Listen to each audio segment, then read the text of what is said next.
வணக்கம். இந்த விரிவான அலசலுக்கு வரவேற்கிறோம். இன்னைக்கு நாம புற்றுநோய் உயிரியலோட அடிப்படைகளை பத்தி கொஞ்சம் ஆழமா பேசப் போறோம். ஆமா, இது கொஞ்சம் சிக்கலான விஷயம்தான். ஆனா தெரிஞ்சுக்க வேண்டியது ரொம்ப முக்கியம். கரெக்ட். இதுக்காக கௌஷிக் சரவணா எழுதிய புற்றுநோய் உயிரியலின் அடிப்படைகள் புத்தகத்தோட சில பகுதிகளை நாம ஆதாரமா எடுத்திருக்கோம். நல்ல ஆதாரம் அது. நம்ம நோக்கம் என்னன்னா, புற்றுநோய்னா என்ன, அது எப்படி வருது பரவுதுங்கிறதெல்லாம் இந்த ஆதாரங்கள் வழியா கொஞ்சம் எளிமையா அதே சமயம் ஆழமா புரிஞ்சுக்கிறது. உலக அளவுல வருஷத்துக்கு கிட்டத்தட்ட 1 கோடி பேர் இதனால இறந்து போறாங்கன்னு முன்னுரையில இருக்கு இல்லையா? அப்போ இத பத்தி கண்டிப்பா தெரிஞ்சுக்கணும். ஆமா. சரி, முதல்ல ஆரம்பிக்கலாம். புற்றுநோய்னா என்ன? ரொம்ப அடிப்படையா சொன்னா, நம்ம உடம்புல சில செல்கள் கண்ட்ரோலே இல்லாம வளர்ந்து பரவுறது. சரிதானே? அதேதான். உடம்போட எந்த பகுதியில வேணாலும் வரலாம். வயசாக ஆக ஆபத்தும் கொஞ்சம் கூடும். ஆனா இந்த உயிரியலை படிக்கிறது ஏன் இவ்ளோ முக்கியம்னு சொல்றீங்க? அதோட செயல்பாட்டை புரிஞ்சுக்கவா? நிச்சயமா. செயல்பாட்டை புரிஞ்சுக்கிட்டாதான் அதுக்கு எதிரான சிகிச்சைகளை உருவாக்க முடியும். இது வெறும் ஒரு நோய் மட்டும் இல்ல, நம்ம உடம்போட சிஸ்டத்துக்குள்ளேயே நடக்கிற எப்படி சொல்றது, ஒரு குளறுபடி. குளறுபடியா? எப்படி? அதாவது சாதாரண செல்களுக்குன்னு சில விதிகள் இருக்கு. எப்போ பிரியணும், எப்போ நிறுத்தணும்னு. ஆனா புற்றுநோய் செல்கள் அது இந்த விதிகளை மதிக்கிறதில்ல. ஓ, அது பாட்டுக்கு புரிஞ்சுக்கிட்டே இருக்கும், கட்டுப்பாடே இல்லாம. இதுக்கு முக்கிய காரணம் செல்களுக்குள்ள இருக்கிற மரபணுக்கள்ல, அதாவது ஜீன்ஸ்ல ஏற்படுற சில மாற்றங்கள், பிறழ்வுகள், மியூட்டேஷன்ஸ். ஓஹோ, மரபணு மாற்றங்கள் தான் விஷயமா? அது எப்படி வேலை செய்யுது? கொஞ்சம் விளக்க முடியுமா? சுலபமா சொல்லணும்னா, நம்ம செல்லோட வளர்ச்சியை கட்டுப்படுத்த 2 சிஸ்டம் இருக்குன்னு வச்சுக்கோங்களேன். ஒன்னு ஆக்சிலரேட்டர் மாதிரி, வேகப்படுத்துறதுக்கு. ஆமா, செல் பிரிவை வேகப்படுத்தும். இதுக்கு பேரு ஆன்கோஜீன்ஸ். இன்னொன்னு இருக்கு, அது பிரேக் மாதிரி, வேகத்தை குறைக்க. கரெக்ட். செல் பிரிவு ரொம்ப வேகமா போயிடாம தடுக்கும். அதுதான் கட்டி அடக்கி மரபணுக்கள், டியூமர் சப்ரஸர் ஜீன்ஸ். இப்போ புற்றுநோயில என்ன நடக்குதுன்னா, சொல்லுங்க. ஒன்னு இந்த பிரேக் சிஸ்டம் ஃபெயில் ஆயிடும், அதாவது கட்டி அடக்கி மரபணு வேலை செய்யாது. இல்லைன்னா அந்த ஆக்சிலரேட்டர் இருக்கு இல்லையா, அது ரொம்ப அழுத்தப்பட்டு கட்டுப்பாடு இல்லாம செல் பிரிவு தாறுமாறா வேகம் எடுக்கும். அதாவது ஆன்கோஜீன் ஆக்டிவேட் ஆயிடும். அப்போ ஒன்னு பிரேக் ஃபெயிலியர் இல்ல ஆக்சிலரேட்டர் ஸ்டக் ஆகிடுற மாதிரி. அடேங்கப்பா. ரெண்டுமே நடக்கலாம், இல்ல ரெண்டுல ஒன்னு நடந்தாலும் பிரச்சனை தான். இதுதான் அடிப்படை சிக்கல். இது மட்டும் இல்லையே, இந்த புற்றுநோய் செல்களோட மெட்டபாலிசம், அதாவது ஆற்றலை அது உபயோகிக்கிற விதமே வித்தியாசமா இருக்குன்னு புத்தகத்துல இருக்கு. ஆமா, அதுவும் ஒரு முக்கியமான அம்சம். அதுங்களுக்கு ஏகப்பட்ட எனர்ஜி தேவைப்படுறதால ஆக்சிஜன் இருந்தாலும் சரி இல்லாட்டாலும் சரி சர்க்கரைய வேக வேகமா உடைச்சு கிளைகாலிசிஸ் ஆற்றலை எடுத்துக்குமா. இது நார்மல் செல்கள் செய்யாதே. கரெக்ட். சாதாரண செல்கள் ஆக்சிஜன் இருந்தா வேற மாதிரி ஆற்றல் எடுக்கும். இதுக்கு பேரு வார்பர்க் விளைவு, வார்பர்க் எஃபெக்ட்னு கூட சொல்லுவாங்க. இதுவும் புற்றுநோய் செல்லோட ஒரு தனித்தன்மை. ஓ, அது போக நீங்க சொன்ன மாதிரி செல்களுக்குள்ள சிக்னல் அனுப்புற பாதைகளும் தடம் மாறிடும்னு சொன்னீங்க. PI3K, AKT, MGOR, RAS, MAPKன்னு. ஆமா, அது ரொம்ப முக்கியம். இந்த பாதைகள் எல்லாம் செல்லுக்கு இப்போ நீ வளரலாம், இப்போ பிரியலாம் அப்படின்னு தகவல் கொடுக்கிற மெசேஜ் சிஸ்டம் மாதிரி. சரி. புற்றுநோய் செல்கள்ல இந்த சிஸ்டம் ஹேக் செய்யப்பட்ட மாதிரி ஆயிடும். அதனால எப்ப பாரு வளர் வளர் பிரி பிரின்னு தவறான சிக்னல் போய்கிட்டே இருக்கும். அடேங்கப்பா, நம்ம சிஸ்டத்தையே அதுக்கு சாதகமா மாத்திக்கிட்டே. ஆமா, இங்கதான் இது ரொம்ப சுவாரஸ்யமா இருக்கு. இப்ப வர்ற பல நவீன மருந்துகள் இந்த மாதிரி தடம் மாறின சிக்னல் பாதைகளை டார்கெட் பண்ணி தான் வேலை செய்யுது. அத சரி செய்ய முயற்சி பண்ணுது. புரியுது.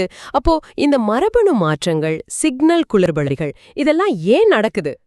புற்றுநோய் வர்றதுக்கான அந்த மூல காரணம் என்ன? நோய் காரணம், இட்டியாலஜி பத்தி புத்தகம் என்ன சொல்லுது?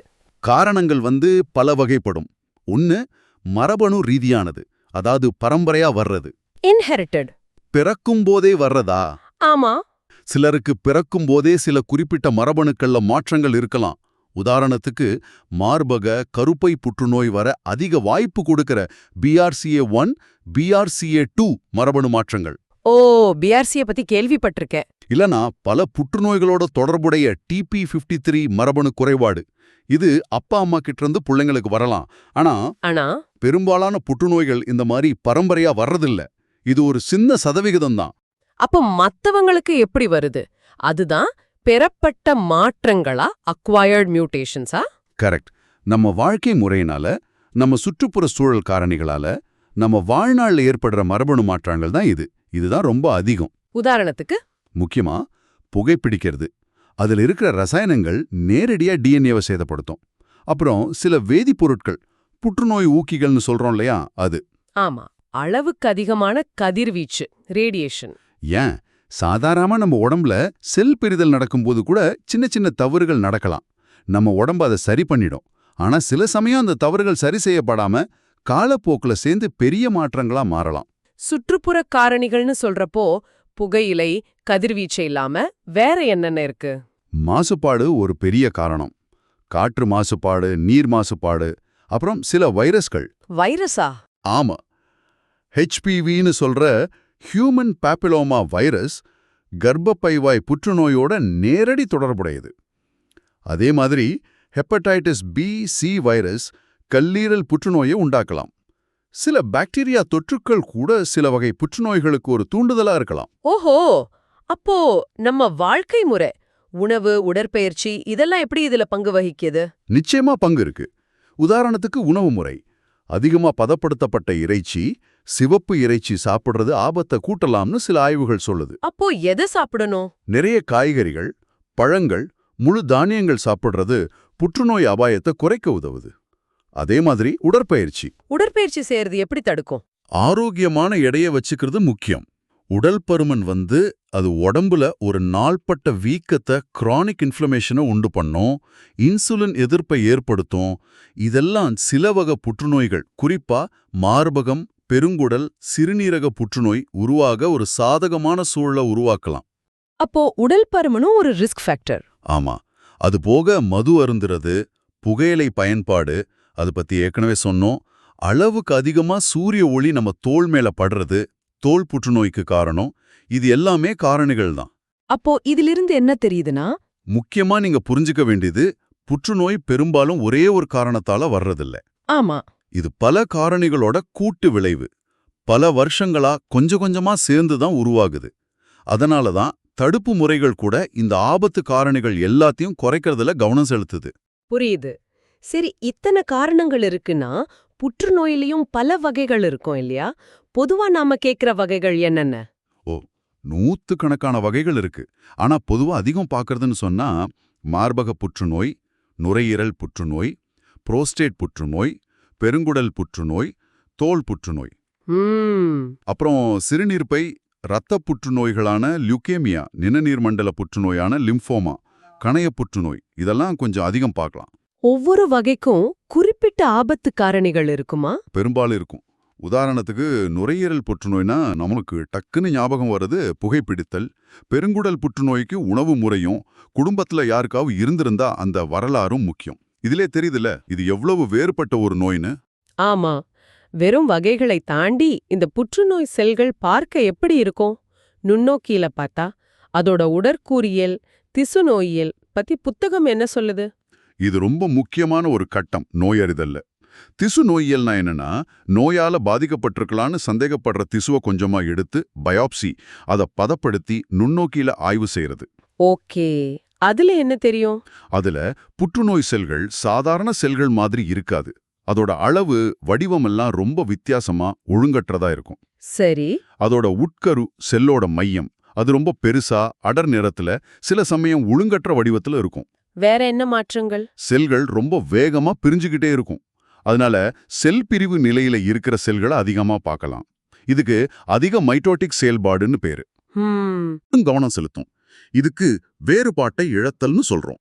அப்போ இந்த மாற்றங்களை வச்சுதான் டாக்டர்கள் இது என்னன்னு கண்டுபிடிக்கிறாங்களா? ஆமா, ஒரு நோயியல் வல்லுனர், பெத்தாலஜிஸ்ட் இந்த நுண்ணோக்கி மாற்றங்களை எல்லாம் பார்த்துதான் இது புற்றுநோயா இல்லையா, என்ன வகை புற்றுநோய், அது எந்த அளவுக்கு தீவிரமா இருக்கு, கிரேடிங் செல்கள் எவ்வளோ அசாதாரணமா தெரியுதுங்கிறத பொறுத்து எந்த நிலையில ஸ்டேஜிங்ல இருக்குன்னு முடிவு பண்ணுவாங்க. கிரேடிங், ஸ்டேஜிங் இது ரெண்டும் சிகிச்சை முறையை தீர்மானிக்க உதவுமா? நிச்சயமா, இது ரொம்ப ரொம்ப அவசியம். எந்த மாதிரி சிகிச்சை கொடுக்கணும், நோயோட போக்கு எப்படி இருக்கலாம்னு கணிக்க இது உதவும். சரி, திசு அடிப்படையில சில முக்கிய வகைகள் இருக்குன்னு சொன்னீங்க. கார்சினோமா, சார்கோமா மாதிரி. அத பத்தி கொஞ்சம் சொல்லுங்க. ஓகே, கார்சினோமா தான் இருக்கிறதுலே ரொம்ப பொதுவான வகை. கிட்டத்தட்ட 80-90% புற்றுநோய்கள் இதுவா தான் இருக்கும். ஓ அப்படியா? இது எங்க உருவாகும்? இது எபித்தீலியல் டிஷ்யூக்கள்ல உருவாகும். அதாவது நம்ம உடலோட உள் உறுப்புகளோட மேற்பரப்பு, வெளிப்பரப்பு, தோல், சுரப்பிகள் இது எல்லாம் மூடி இருக்கிற டிஷ்யூக்கள். உதாரணமா நுரையீரல், மார்பகம், பெருங்குடல், தோல் புற்றுநோய் இதெல்லாம் கார்சினோமா வகையைச் சேர்ந்தது. நுண்ணோக்கியில இதுக்குன்னு தனி அமைப்பு இருக்குமா? சில சமயம் இருக்கும். சில கார்சினோமாக்கள் சுரப்பிகள் மாதிரி அமைப்புகளை உருவாக்கும். அத அடினோ கார்சினோமான்னு சொல்லுவோம். சரி, அடுத்தது சார்கோமா. சார்கோமா இணைப்பு திசுக்கள்ல கனெக்டிவ் டிஷ்யூஸ்ல உருவாகும். அதாவது எலும்பு, தசை, கொழுப்பு, குருத்தெலும்பு, இரத்த நாளங்கள் மாதிரி உடலை இணைக்கிற தாங்குற திசுக்கள்ல வர்றது. இது கார்சினோமாவோட வித்தியாசமா இருக்குமா?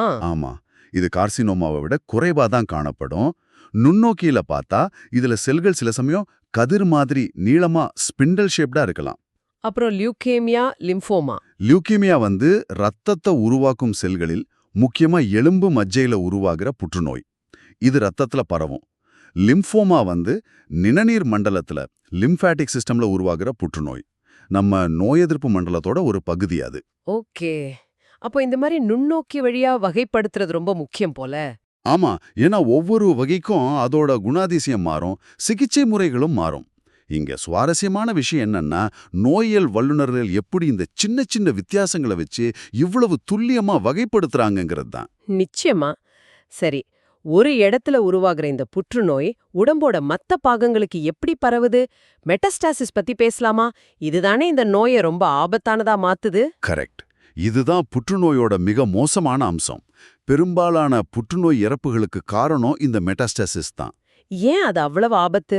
ஏன்னா ஒரு இடத்துல இருந்தா அது அறுவை சிகிச்சை மூலமா அகற்றவோ குறிப்பிட்ட இடத்துக்கு கதிர்வீச்சு கொடுக்கவோ முடியும். ஆனா அது உடம்பு பூரா பரவிடுச்சுன்னா அதை கட்டுப்படுத்துறது ரொம்ப ரொம்ப கஷ்டம். சிகிச்சை அளிக்கிறது பெரிய சவாலா மாறிடும். இது எப்படி நடக்குது? இது ஒரே ஸ்டெப்ல நடக்குதா? இல்ல, இது ஒரு பெரிய பல படிநிலைகள் கொண்ட சிக்கலான செயல்முறை. ஒரு நீண்ட பயணம் மாதிரி. அந்த பயணத்தை கொஞ்சம் சுருக்கமா சொல்ல முடியுமா? ஸ்டெப் பை ஸ்டெப்பா? சொல்றேன். முதல்ல அந்த புற்றுநோய் செல்கள் அது உருவான இடத்துல பிரைமரி டியூமர்ல இருந்து பக்கத்துல இருக்கிற சாதாரண திசுக்களுக்குள்ள ஊடுருவணும். இன்வேஷன். உள்ள போறது. ஆமா, இதுக்கு அதுங்க சில என்சைம்களை சுரக்கும். MMPs மாதிரி அந்த என்சைம்கள் சுத்தி இருக்கிற திசுக்களோட கட்டமைப்பை, எக்ஸ்ட்ரா செல்லுலர் மேட்ரிக்ஸ் ECM உடைச்சு அதுக்கு வழி உண்டாக்கும். சரி, ஊடுருவின பிறகு அடுத்ததா எப்படியாவது இரத்த நாளங்களுக்குள்ளேயோ அல்லது நிணநீர் நாளங்களுக்குள்ளேயோ நுழையணும். இன்ட்ராவசேஷன். இதுவும் அந்த நாளங்களோட சுவரை உடைச்சு உள்ள போகணும். உள்ள போனதும் அப்புறம் இரத்த ஓட்டத்துல அல்லது நிணநீர் ஓட்டத்துல சுற்றி வரணும். சர்க்குலேஷன். உடம்பு பூரா பயணம் பண்ணணும். ஆனா இது ரொம்ப ஆபத்தான பயணம். நம்ம நோய் எதிர்ப்பு செல்கள், இரத்த ஓட்டத்தோட வேகம் இதெல்லாம் சேர்ந்து நிறைய புற்றுநோய் செல்களை அழிச்சிடும். அப்போ சிலது தப்பிச்சிடுமா? ஆமா, சில செல்கள் தப்பிச்சு ஒரு புது இடத்துக்கு போகும். அங்க போய் இரத்த நாளத்திலிருந்து வெளியேறணும். எக்ஸ்ட்ராவசேஷன். மறுபடியும் நாளத்தோட சுவரை உடைச்சு புது திசுக்குள்ள போகணும். அடேங்கப்பா, உள்ள போறதும் கஷ்டம், வெளியே வர்றதும் கஷ்டம். ஆமா, கடைசியா அந்த புது இடத்துல அது நிலைச்சு நிக்கணும், குடியேறணும். காலனைசேஷன். அங்க இருக்கிற புது சூழலுக்கு, மைக்ரோ என்வாயன்மெண்ட்டுக்கு ஏத்த மாதிரி தன்னை மாத்திக்கிட்டு உயிர் வாழ்ந்து வளர ஆரம்பிக்கணும். அங்கேயும் அதுக்கு ரத்த சப்ளை வேணுமே. வேணும். அதனால அங்கேயும் புது இரத்த நாளங்களை உருவாக்க தூண்டி ஆன்ஜியோஜெனசிஸ், ஒரு புது கட்டிய செகண்டரி டியூமர் ஆர் மெட்டாஸ்டாசிஸை வளர்க்கணும். growth progression. இது ஒரு பெரிய சங்கிலி தொடர் மாதிரி. இதுல ஏதாவது ஒரு ஸ்டெப்ல தோத்துட்டா பரவாயில்ல இல்லையா? ஆமா, ஒவ்வொரு படியுமே சவாலானதுதான் புற்றுநோய் செல்லுக்கு. ஆனா அது தப்பிச்சிட்டா உடம்புக்கு பெரிய ஆபத்து. இந்த பரவுறதுல எல்லா புற்றுநோய் செல்களும் எல்லா உறுப்புகளுக்கும் போயிடுமா, இல்ல சில இடங்களுக்கு மட்டும் போகுமா? பாஜெட்டோட விதை மற்றும் மண், சீட் அண்ட் சாயில் ஹைபோதசிஸ்னு ஒன்னு சொன்னாங்களே. நல்ல கேள்வி. இது ரொம்ப வருஷத்துக்கு முன்னாடி ஸ்டீஃபன் பாஜெட் சொன்ன ஒரு கருதுகோள். என்னன்னா, புற்றுநோய் செல்கள், விதை சீட், ரத்த ஓட்டத்துல எல்லா இடத்துக்கும் போகலாம். ஆனா எல்லா இடத்துலயும் அதால வளர முடியாது. சில குறிப்பிட்ட உறுப்புகளோட சூழல், மண், சாயில் மட்டும்தான் அந்த விதை வளர்றதுக்கு ஏத்த மாதிரி இருக்கும். ஓ, அதனாலதான் சில வகை கேன்சர் சில இடங்களுக்கு மட்டும் பரவுதா? ஆமா, உதாரணத்துக்கு மார்பக புற்றுநோய் செல்கள் எலும்புகளுக்கு பரவுறத அதிகமா பார்க்கறோம். புரோஸ்டேட் புற்றுநோய் எலும்புகளுக்கு பரவலாம். பெருங்குடல் புற்றுநோய் கல்லீரலுக்கு பரவலாம். இதுக்கு காரணம் அந்தந்த உறுப்புகளோட நுண்சூழல், மைக்ரோ என்வாயர்மெண்ட், அங்க இருக்கிற வளர்ச்சி காரணிகள், growth ஃபேக்டர்ஸ், இதெல்லாம் அந்த புற்றுநோய் செல்கள் வளர உதவியா இருக்கு. இதுல வேற என்ன காரணிகள் பங்கு வகிக்குது? அந்த புற்றுநோய் செல்லோட உள்ளார்ந்த தன்மைகள், இன்ட்ரின்சிக் ஃபேக்டர்ஸ், அதாவது அதுல இருக்கிற மரபணு மாற்றங்கள், TP53 மாதிரி, இதுவும் முக்கியம். அதே போல அது போய் சேர்ற இடத்தோட வெளிப்புற காரணிகள், எக்ஸ்ட்ரின்சிக் ஃபேக்டர்ஸ், அந்த நுண்சூழல்ல இருக்கிற ஃபைப்ரோபிளாஸ்ட் செல்கள், நோய் எதிர்ப்பு செல்கள், ஆக்சிஜன் அளவு, ஹைபாக்சியா, வீக்கம், இன்ஃப்ளமேஷன், இது எல்லாமே மெட்டாஸ்டாசிஸை பாதிக்கும். புரியுது. ரொம்ப சிக்கலான ஒரு விஷயம் இது. சரி, இப்ப கட்டி எப்படி உருவாகுது, அது எப்படி சாகாம தப்பிக்குதுங்கிறத பத்தி கொஞ்சம் பேசலாம். மறுபடியும் அந்த கட்டுப்பாடற்ற செல் பிரிவுக்கு வருவோம். இது எப்படி நடக்குதுன்னு சொன்னீங்க. சாதாரணமா நம்ம செல்கள் ஒரு சுழற்சி முறையில பெரியுது. G1 S DNA இரட்டிப்பாகும் நிலை, G2 M செல் பிரியும் நிலைன்னு பல கட்டங்கள் இருக்கு. ஆமா. இந்த சுழற்சியில பல சோதனை சாவடிகள் இருக்கு. DNL ஏதாவது சேதம் இருந்தாலோ வேற ஏதாவது பிரச்சனை இருந்தாலும் இந்த சாவடிகள் செல் பிரிவை நிறுத்திடும், இல்லனா அந்த செல்லை அழிச்சிடும். அப்போப்டோசிஸ். எதுக்கு TP53 மாதிரி மரபணு காப்பாளன், கார்டியன் ஆஃப் தி ஜீனோம் ரொம்ப முக்கியம். ஆனா புற்றுநோயில இது நடக்கிறது இல்லையா? நடக்கிறதில்ல. புற்றுநோய் செல்கள்ல இந்த TP53 மாதிரி மரபணுக்கள் செயலிழந்து போயிருக்கலாம், மியூட்டேஷன் ஆர் டெலீஷன். இல்லனா செல் பிரிவை தூண்டுற சிக்னல்களை கொடுக்கிற CDKகள், சைக்ளின் டிபெண்டன்ட் கைனேசஸ், சைக்ளின்கள் மாதிரி புரதங்கள் அதிகமாக வேலை செய்யலாம். சில சமயம் இந்த CDKகளை கட்டுப்படுத்துற P16 INK4A மாதிரி தடுப்பான்கள் இல்லாம போயிடலாம். அப்போ செக் பாயிண்ட்ஸ் வேலை செய்யாது. அதனால தவறுகள் இருந்தாலும் செல்கள் அதை கண்டுக்காம பாட்டுக்கு பிரிஞ்சுக்கிட்டே இருக்கும். இதுதான் கட்டுப்பாடற்ற வளர்ச்சிக்கு அடிப்படை. கட்டி இப்படி வளர்ந்துகிட்டே போனா அதுக்கு அதிகம் ஆக்சிஜன், ஊட்டச்சத்தெல்லாம் தேவைப்படுமே. அதுக்கு என்ன பண்ணும்? நியோ ஆஞ்சியோஜெனிசிஸ் பத்தி சொல்லுங்க. கரெக்ட். ஒரு கட்டி சின்னதா இருக்கும்போது பக்கத்துல இருக்கிற ரத்த நாளங்கள்ல இருந்து பரவுற டிஃப்யூஷன் ஆக்சிஜன், ஊட்டச்சத்து போதும்.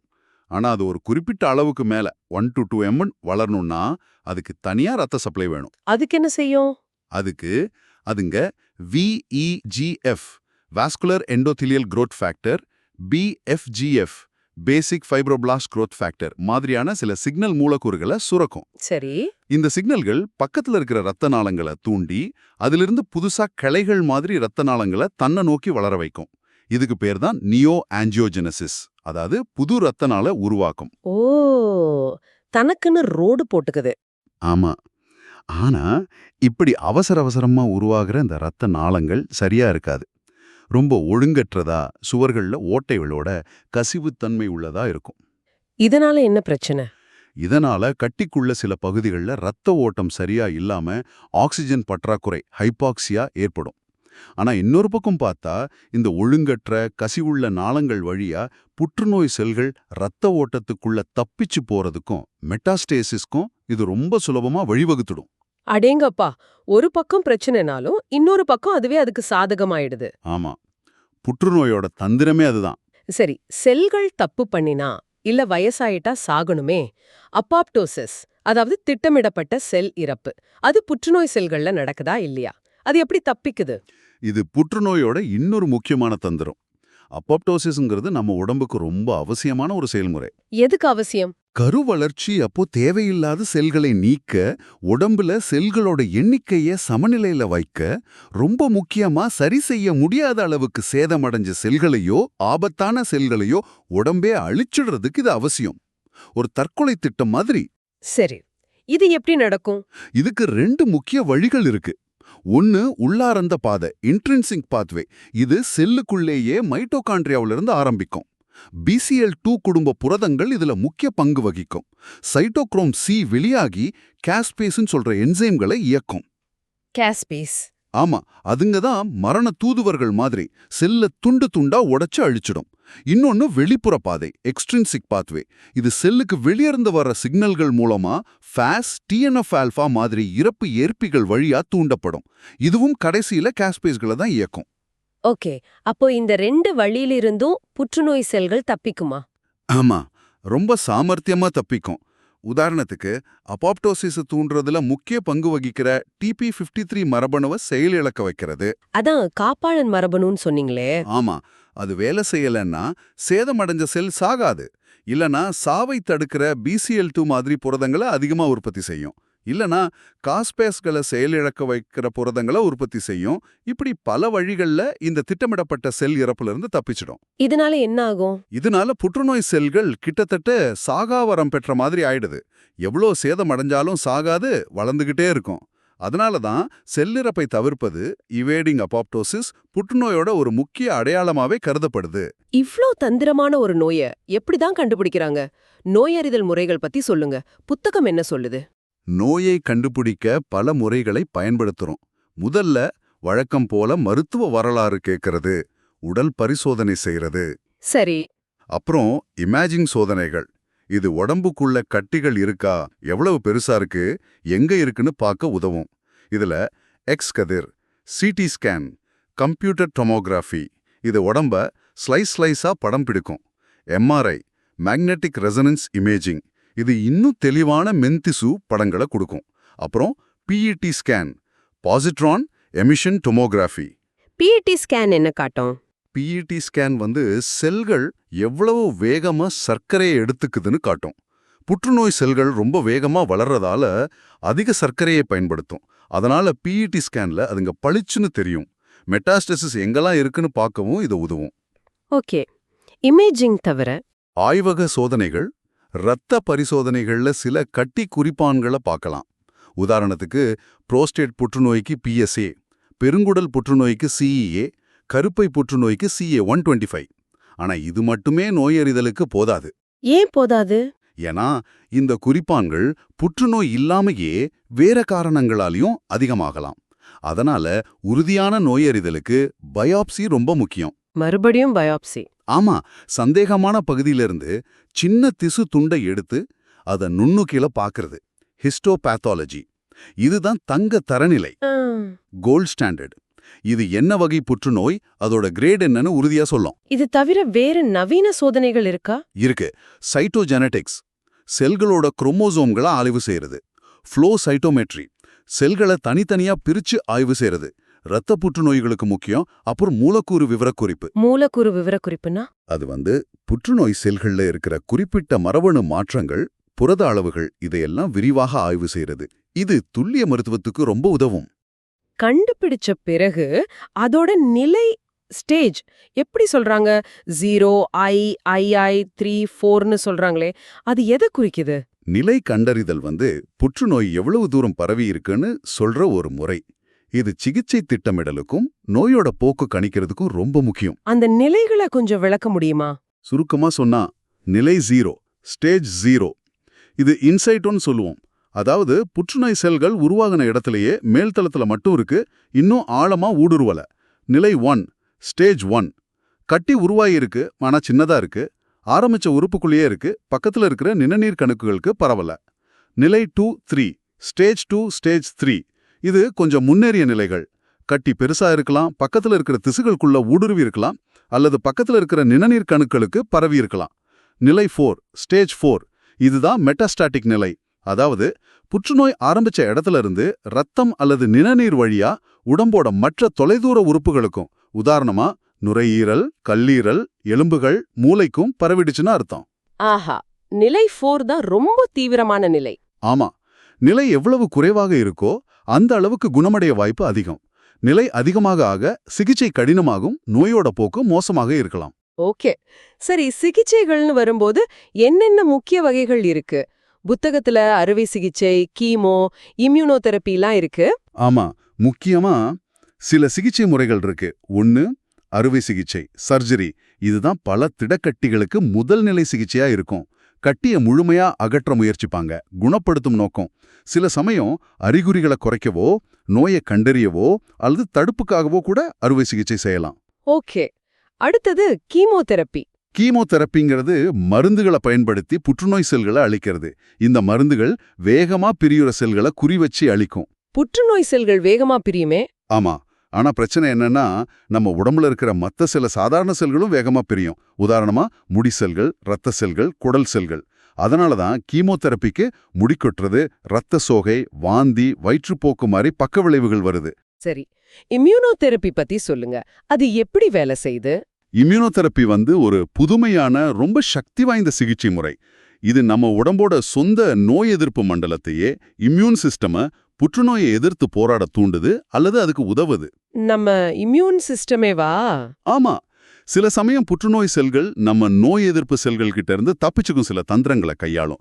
இம்யூனோதெரப்பி மருந்துகள் அந்த தந்திரங்களை முறியடிச்சு நோய் எதிர்ப்பு செல்கள் புற்றுநோய் செல்களை அடையாளம் கண்டு அழிக்க உதவுது. இதுல மோனோக்ளோனல் ஆன்டிபாடிகள், செக் பாயிண்ட் தடுப்பான்கள், செக் பாயிண்ட் இன்ஹிபிட்டர்ஸ், புற்றுநோய் தடுப்பூசிகள்னு பல வகைகள் இருக்கு. இது ரொம்ப சுவாரஸ்யமா இருக்கே. அப்புறம் துல்லிய மருத்துவம்? துல்லிய மருத்துவம் அல்லது இலக்கு சிகிச்சைங்கிறது ஒரு படி மேல போய் ஒவ்வொருத்தரோட புற்றுநோயோட தனிப்பட்ட மூலக்கூறு பண்புகளை, ஸ்பெசிபிக் ஜீன் மியூட்டேஷன்ஸ், புரோட்டீன்ஸை குறிவச்சு தாக்குறது. கீமோ மாதிரி இல்லாம? ஆமா, கீமோ பொதுவா வேகமா பிரியிற எல்லா செல்களையும் தாக்கும். ஆனா இலக்கு சிகிச்சைகள் அந்த புற்றுநோய் வளர்ச்சிக்கு காரணமான குறிப்பிட்ட மூலக்கூறு பாதையை மட்டும் தடுக்க முயற்சி பண்ணும். உதாரணத்துக்கு இமாட்டினிப்னு ஒரு மருந்து ஒரு குறிப்பிட்ட வகை இரத்த புற்றுநோயில CML இருக்கிற ஒரு குறிப்பிட்ட மரபணு மாற்றத்தால் உருவாகிற புரதத்தை மட்டும் குறிவச்சு தடுக்கும். இதுக்கு அந்த மூலக்கூறு விவரக்குறிப்பு உதவுமா? நிச்சயமா. முதல்ல அந்த குறிப்பிட்ட இலக்கு, டார்கெட் அந்த நோயாளிகிட்ட இருக்கான்னு மூலக்கூறு சோதனை செஞ்சு பார்த்துட்டு தான் இந்த சிகிச்சையை கொடுப்பாங்க. இதனால பக்க விளைவுகள் குறையலாம், சிகிச்சை பலன் அதிகமாகலாம். ஆக இன்னைக்கு நாம புற்றுநோய்ங்கிறது மேலோட்டமா பாக்குற மாதிரி வெறும் ஒரு கட்டி இல்ல, அது ஒரு பயங்கர சிக்கலான உயிரியல் செயல்முறைங்கிறத பார்த்தோம்.